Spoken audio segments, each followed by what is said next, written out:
Well, let's stay on the theme of your dad because with your childhood, there's so many big brains in your family. Your dad, of course, is a very successful, prolific writer and podcaster. His father, your grandfather, was a very successful radio guy here in New York City. Right. And then on the other side of the family, your grandfather was a university professor and a writer. Your aunt, I think, is a successful writer as well. Yeah. So that the holiday meals must have been, who gets to talk in a meal like that? Who's got a book coming out is probably the latest exactly. topic. No, we actually schedule a roundtable panel for the different courses, during the turkey it's on Katie. No, we'll have like interviewers over.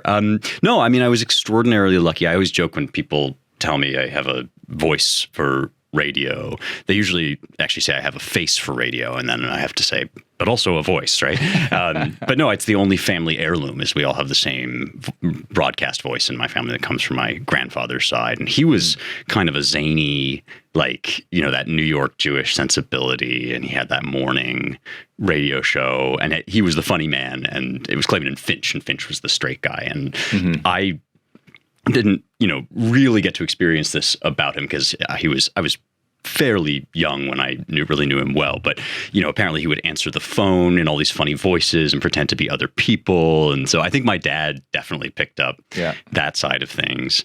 And then I am apparently, again, I was pretty young when my grandfather, Tom, passed away. This is my mother's father, and he was the professor, but I'm told that his soul was kind of downloaded into my body because he's the real academic. And it's always been, you're right. We're all sort of literary types, but I've always been the real, bookish, head in the clouds, kind of categorize things, develop theories. I was in my room as a kid, like laying out all my books and, performing baby literary criticism on them. So, and it was an incredible environment to grow up in, just sort of house filled with books, surrounded by kind of literary friends.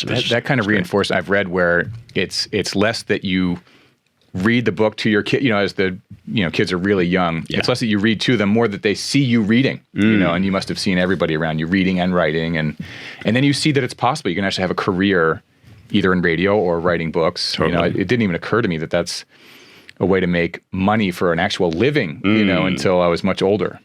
Interesting. Yeah. I mean, I think I was probably the last person in my life to know that this was what I was going to end up doing, because I actually resisted it for a long time, kind of opposite to you, because there were so many people in my family doing it, and especially because I didn't just want to be like copying my dad or whatever. Yeah. And, he and I are very, very close. We share a lot.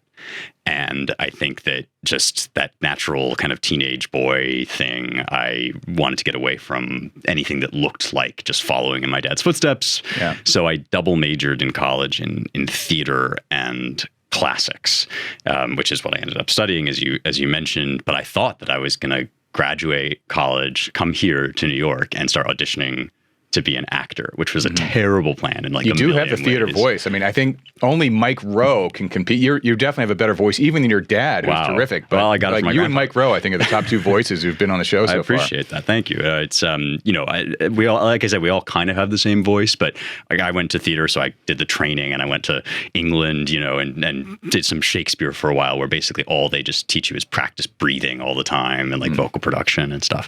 But no, I had actually a really formative experience for me was in undergrad. When I was a junior in college, I was sitting in the library and I was working on classics, which in the academic discipline, that's Greek and Latin. It's not like just classic literature. In general, it's the ancient world and the literature of ancient Greece and Rome. And I realized that I was having more fun doing the grunt work of classics than I was doing the grunt work of theater. I liked being on stage a lot, but hanging lights and all the stuff that goes into, most of theater, most of any profession is the stuff that people don't see. It's the stuff you do in your working hours.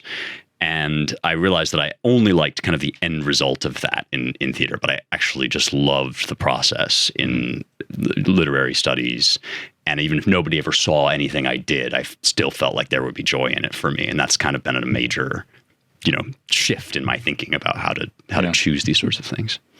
I had a question for you about your dad. You mentioned you guys are very close. Selfishly, I'm curious, as the father of two young boys, any tips for? Because I've known that you and your dad are very close. Yeah. Since before I met him a year ago on the show. I've heard about that from my wife, and anyone who knows you knows that about you and him. Yeah, him. Any tips? Any tips for how to do it? Is there? Oh boy, yeah. So there's this line in the Psalms that people quote a lot about kids being like arrows in a quiver.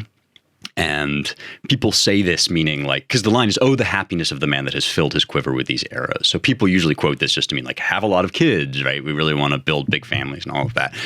But I think something my dad really understood is that if your kids are arrows in a quiver, that means they have a trajectory, right? They're not swords for you to hold in your hand. They are actually destined to leave you and go somewhere. And that was something my dad did so well, was really always, treating me as somebody that ultimately was destined for flight. Yeah, exactly. And I think paradoxically, this, like if you let go, ultimately you're more likely to have a close relationship than if you hold on. And I think we got really lucky that we are not just father and son, we're actually friends. I think I have very few genuine close friends. And so I just happened to luck out that my dad is one of those people. So just luck of the draw on that. Well, you both seem like terrific people, easy to get along with, and you have so many common interests too. The whiskey helps.